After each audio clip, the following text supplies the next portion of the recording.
I never really saw anybody in media that was like, oh, like being a chef is something to be proud of. Being a chef is something that you can actually succeed in, and be great, be great, be great.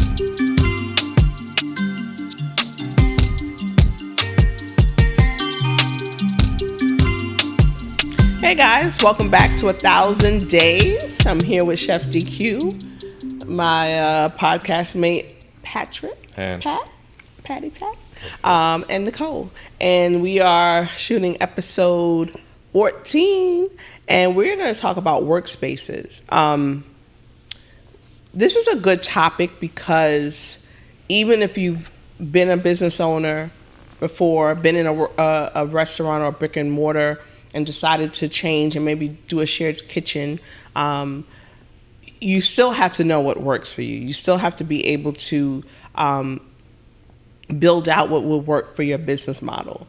And so we talk about that because I feel like we've gone into different business models, and it's looked in many ways for us. We started out with a makeshift building. Can't call it a kitchen. It was literally a makeshift building. We're grateful for it, so no shade. However, it wasn't a full kitchen with a hood, a stove, a fryer, and those sorts. And then we're at our second space. Well, we use a shared kitchen. Here locally in Richmond, and I think that was our worst evolved space because we didn't use it. Chef didn't really. It wasn't his thing. He wasn't feeling it, so we didn't make it a home. And then now, we're at a true brick and mortar. I mean, if we could say it, and actually need some more mortar in here. But and then our venture in September, kind of discussed it a little bit before in our last episode, is we are going into a partnership, so to say, with a shared kitchen space with our own suite, which will be fitted out with efficient equipment, right? So, but we got there through evolution because we had to start one place and realize this just isn't for us. Mm-hmm. And so,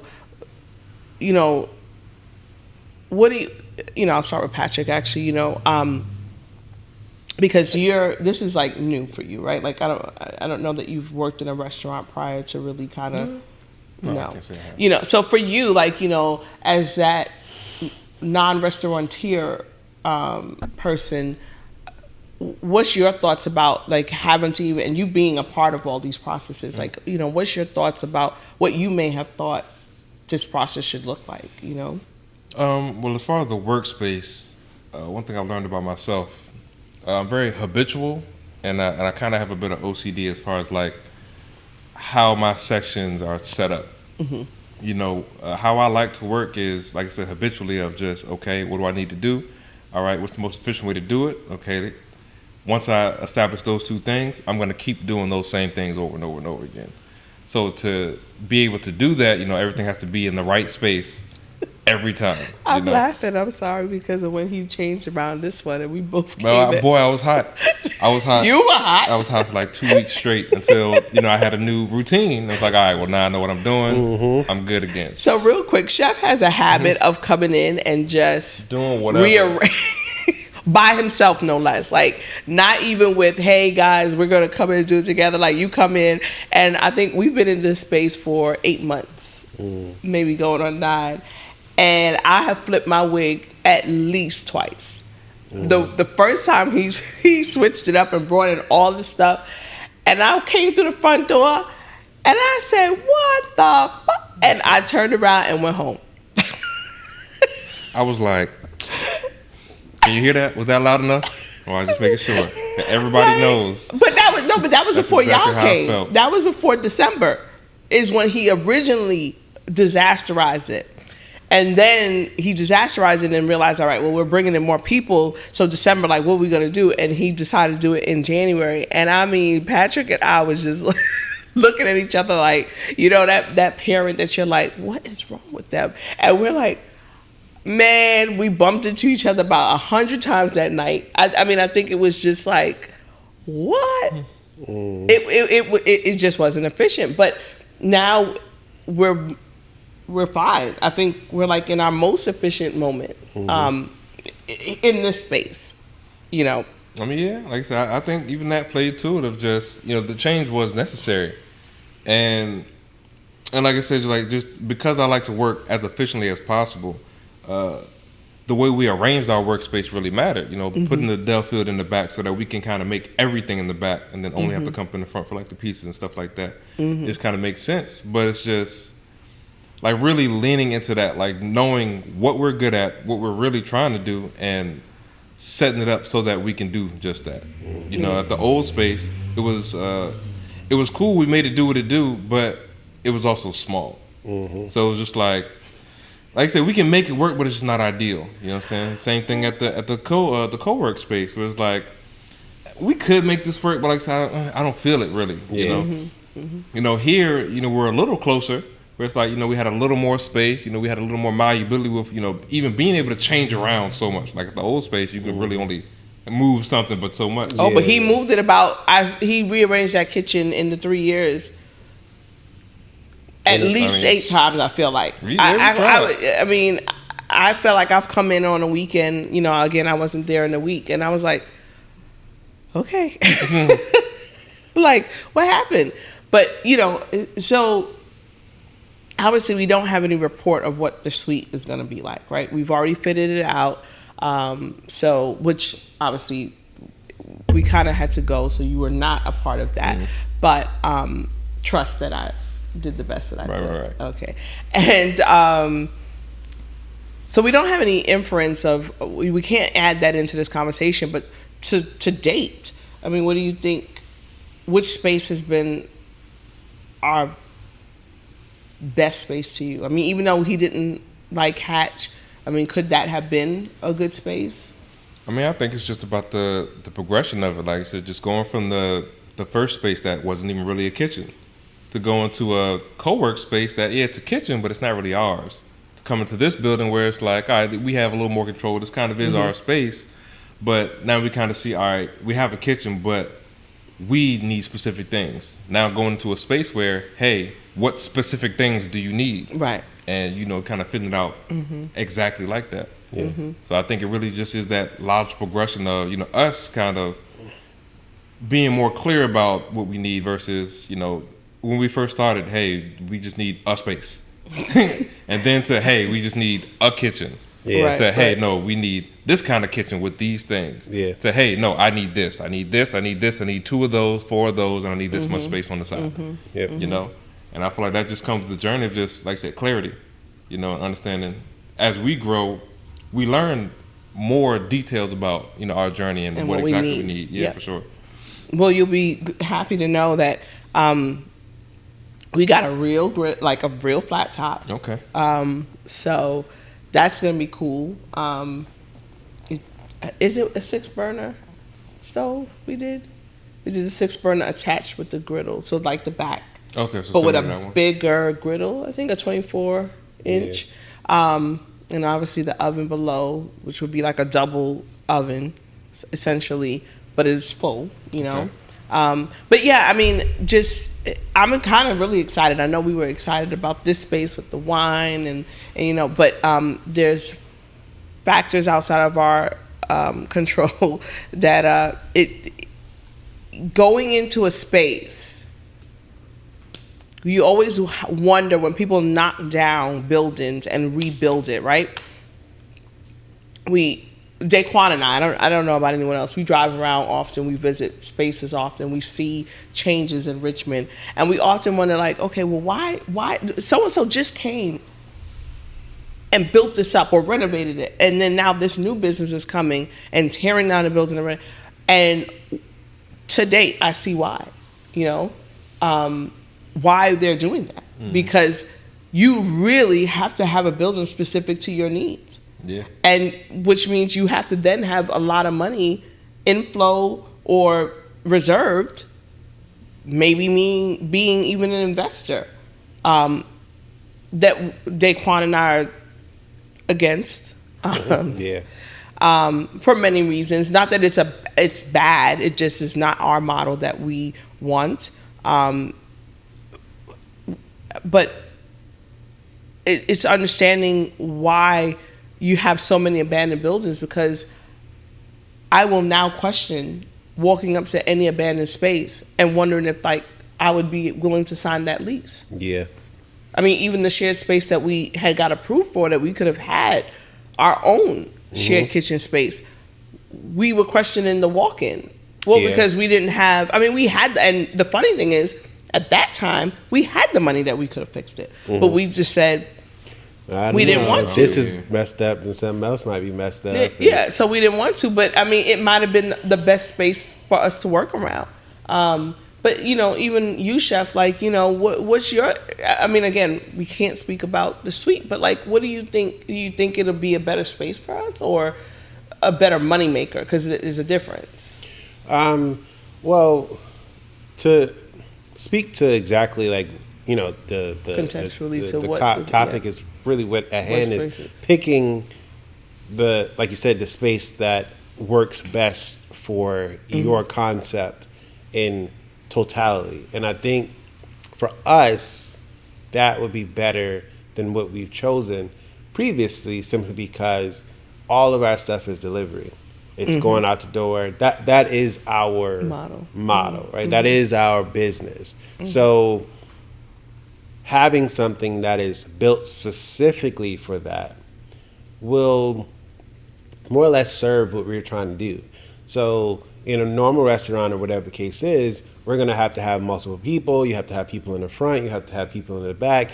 You have to have a team essentially to do just one thing. Get out a couple orders a night. Even if you say, hey, I want to come in for a couple hours, because we can turn on anytime we want to and get orders, right? But here we have to at least say, okay, well, we're going to open here, and now we need 2-3 people, right?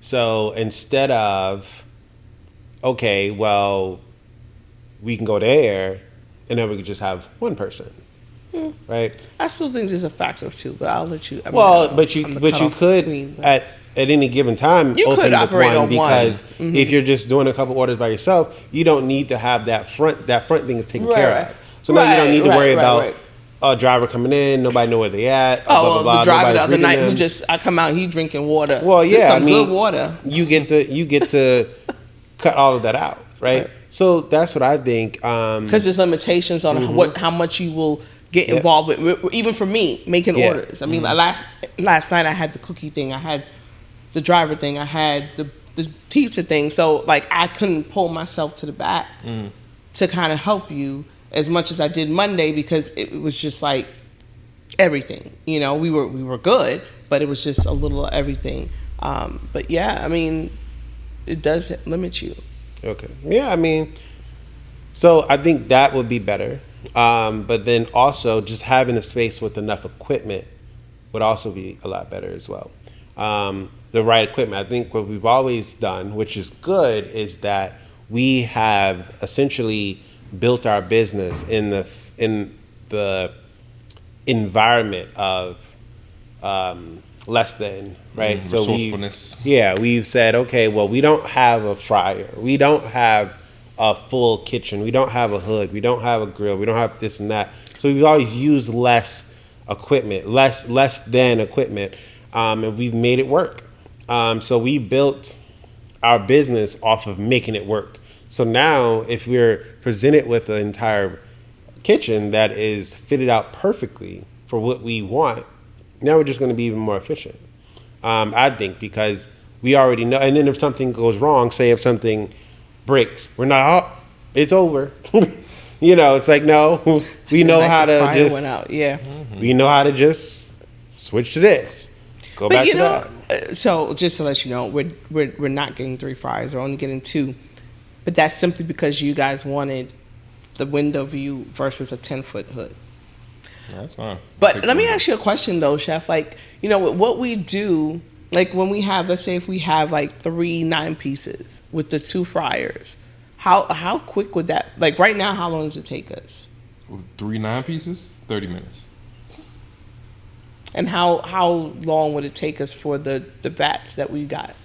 I mean, you could drop all of them at the same time. So In one vat or yeah, because it's way bigger. So And- okay. the difference of that would be the that one basket vat big. is Yeah. about 4 times the size of what we are going to currently have. What we currently have. So I mean, that's just one thing. That's boom, done. All of that's done. And so now, it's funny enough because again, people don't put all of that together, right? So that goes into how much we can even market, how much money we can probably make, right? So, I mean, your environment and your building and what you are putting yourself in is very, will determine really how far you can take your business. Really indicative of your success. Because I don't put a lot of marketing on the chicken that we sell. Because I know if we get too much, Sorry. oh, it's over. We're done. we're drowning, right? Like that laugh was a genuine, it's done. I mean, but that's true because I mean, how we, I would say, RVA Cafe. What carried RVA Cafe for about a year and a half was when I figured out how to really hack marketing on, these delivery apps. Was I figured out, okay, I can give away something that's fairly cheap, but to the world socially, it's A big an thing. expensive thing. So anybody who ordered anything from us could always get a free waffle all the time. And people wanted their free waffle. They would call me like, where's my free waffle, right? And so I used that as a tool to say, oh, well, I can make a Belgian waffle. It doesn't cost much, but everybody knows, I ordered eggs, I ordered bacon, I ordered this, I ordered that. I'm getting a free waffle. And that's what really got us to, Which could feed an additional 4 people. Yeah. It's an And item that just can got us expand. so much business. So it's like, I know some stuff that can get us for chicken, but we can't keep up with it. So I can't. What would you? I market it. mean, if you don't mind, what would you, if you in your perfect world of marketing our absurd brand, what would you put out there? I mean, when we first started, right, I did the buy one get one free on chicken tenders, right? So like 3 chicken tenders, you get buy one get one free. They essentially get 6, right? So stuff like that is really where I can see, or having bigger or pushing. Really, The what it is family I would meals. push the family meals, right? Because we have a boneless bird bucket, right? Yes. But I don't. A lot of times I keep it hidden. One, because we get 3 of them. We had 2 in It's one done. night. What you Yeah, mean? it's over. Oh, it was 1, and then like 6 pieces, 9 pieces. Oh, Yeah, that it's was over. terrible. So it's like, Yeah. okay, well, and so the cool thing about it is now we're moving into somewhere where we can actually do that. Accommodate yeah. Even with just the 2 vats. Yeah. Yeah, I mean, I to me, it feels like it's a great space, but I felt like this was a great space until week 1. Literally, week 1, we figured out it wasn't. When it was like, don't plug the kettle over there, that plug, because it pops the oven. Like we should, like it's like bombs on the floor. What do you call those? Mines? The mines. It's like, don't step there, because it could go off. But we thought because we had a full kitchen, Daquan and I legitimately thought, well, it's a full kitchen. We gravy because it's bigger and better than our original space. I mean, you do have to also acknowledge that, as you grow, your needs change. At one point, in December, this was the perfect space, for what we were trying to do. Like I said, especially, with you starting off with the wine and then what he was doing early on and then the funnel cake Fridays and all that stuff and how we were Marketed able that. to kind of grow initially. This space was kind of perfect. Even just being downtown and having a parking lot. You know what I'm saying? It's just like... We had a parking lot at RBA Cafe. Well, I'm just saying in Yeah. general, just like to have a space downtown and to have a parking Yes, that's not normal. lot. Oh, it's not? Definitely not. You So- see it. What do you mean? But yeah, like just acknowledging that at the time, this space did exactly what it needed to do. It facilitated our growth, over the last year. We've almost been here a year, or at least, over half of that at this point. Yeah. and giving grace and I guess even more acknowledgement to our compounded growth. Where it's like, all right, well, now it's time for a better space because we require that. And just But the not universe, discounting. but the universe brings it so differently. Probably should stop. You know, You're not gonna be able to hear, I'm sure. the universe has a way of,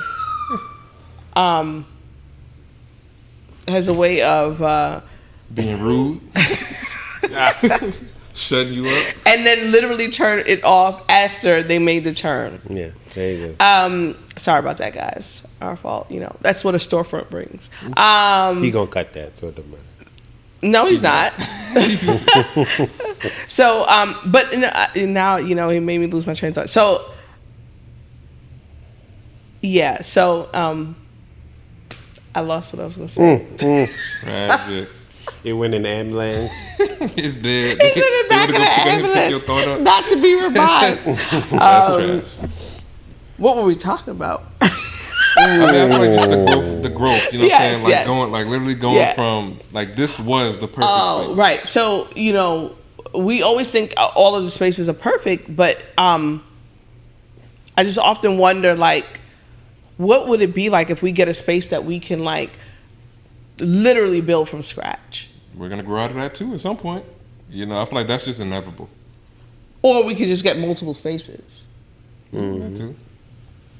Well, I mean, I think building it from scratch will say we're going to build exactly what we need to accomplish what we want to accomplish. And then once that goal is accomplished, then sure, we can grow out of the space. But I think right now it's a difference of growing out of the space naturally and just kind of just being pushed out of the space because Right. if it's either because now we're sacrificing ourselves, we're saying, okay, well, we can sit here, but we can't get as much versus, okay, getting we've nothing. maximized this and what we've done, and now there's room for growth and, willingly for us to say, okay, well, it's not that we can't do all of our brands at 100%. It's we want to add 2 more brands.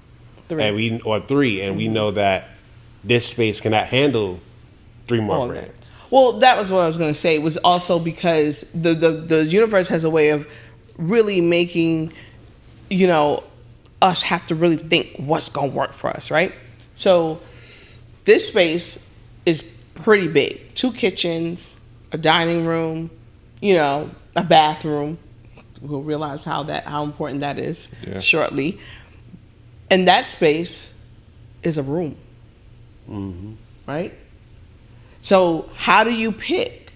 Literally, how does an average person who knows nothing about business pick between here? And think about it. It's not just about efficiency of the space. There are 2 different respective places. How do you pick there versus here? And what challenges are we going to get to say, we could always say, oh, well, when we had, and we could have, but it's 2 different spaces. So, but to kind of explain why we went with the smaller space, right? We went with the room. Let's for lack of a better term, but it really is what it is. It's a room. This space can take us to other states. So you got to start looking at, it's not just about what's happening right here, right now, in our current place. We can then have the growth that takes us into Atlanta and LA, and wherever they decide to open up another building. And so I kind of brought back the question to bring it, to answer it. But I mean, you have to look at the differences of not just your physicality. What else does it bring? Would we necessarily have chose our suite if we didn't have the option of being able to open a spot in Atlanta or open a spot in LA potentially? Or would we have to go out looking for a brick and mortar, and start this thing all over again? So, I think that you can never know what your space is going to be. And as Patrick just said, it's it doesn't matter what you start with. It's going to evolve into a different space. So you just have to figure out what works and what could follow along the growth. But I guess, for me, it's like, well, why can't we get a space that can grow with us? Why can't we fit out a space that, that you can build and it grows with you? You can extend and add on because it's really going to be 4 more brands that you're adding on in a room. How is that really going to work with less people? Because now you definitely can't hire 4 more people. Yeah. Or 2 more people. Only reason why we work in close quarters is just because we've worked together for so long. Yeah. And we also have a friendship outside of just showing up and saying, all right, let's drop this chicken, But I guess it's really rhetorical because we're not going to know until we're in it. But how do you ever know what's the space for you? Because or is it that you just work with what you have? I mean, I feel like you're just honest about what you need. Be clear about what you're doing. I feel like before you move, you kind of need to know where you're going. Yeah. And I feel like once you can answer that question, you'll know what you need to get to where you're trying to go. Like, I guess the difference between like where we're at versus where we're going is, essentially these are 2 different environments. This space will never be fully utilized without eat-in or events. Yeah. Or, this entire front that's just pretty much just housing drivers waiting. Yeah. That can be used for so much more. Yeah. That's just not what we do. Just leaning into that. We do quick service delivery, multiple brands, efficiency. So we go into a space that's about quick service, delivery, multiple brands, and efficiency. Yeah. And we essentially pay for staff, right? I mean, because that's what the maintenance and all that comes with. Yeah, I mean, the fact that the front is taken care of. Yeah. Like, that's something that we've never seen. We've so always then would had I to be a handle chef? that. Would I be a chef down there? You're going to be a runner. You're 100% going to be a runner / organizer. Because I think that was 100%. a punch. We're going to let it go. What is that? No, I'm being serious. They're going to mess it up. So you're going to be up front anyway. Yeah. But then I don't want to say mess up. What I think is that it's because it's going to be a good partnership, right? Yeah. Right. And it's going to be a good partnership to learn. And we're going to learn stuff from them. But I think they're truly going to learn stuff from us in terms of, when they see the sheer amount of volume that we bring. Because, again, when you hire people and you're going through a process, I mean, that's even about picking your environment, right? It's one thing to say, okay, we're getting 20 orders a day or 50 orders a day. It's another thing to get 100 or 200. It's a whole different ballgame because now you're bringing in so much more volatility. Mm-hmm. So I think, it's going to be interesting to say the least. But I mean, it's going to be a good growth opportunity for all of us. But yeah, I think it's very important. This is a very cornerstone thing that a lot of people look over. Straight after you get your, like I said, EIN, your business license, your business account, you write your business plan up. And that should go into, okay, where are you going? Yeah, what environment are you going into? Exactly. Does it serve your business plan and your projections of how much money you want to make?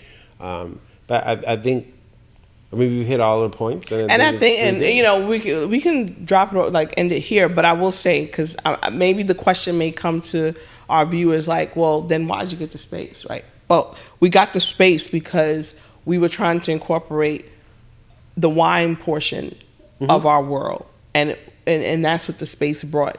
Hence the wine bottles. Well, it goes back to our last thing. What's for you is going to be for you. And we've had 2 incidents where we realized it's not for us.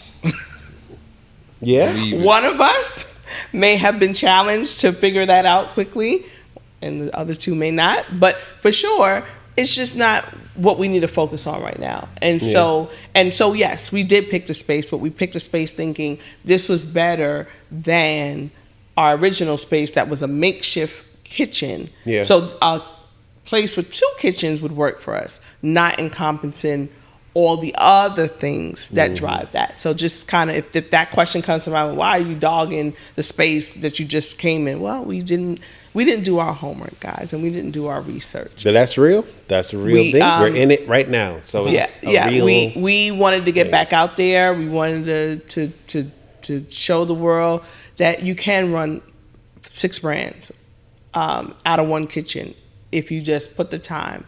And, that's what Chef wanted the world to see. And so we're doing it.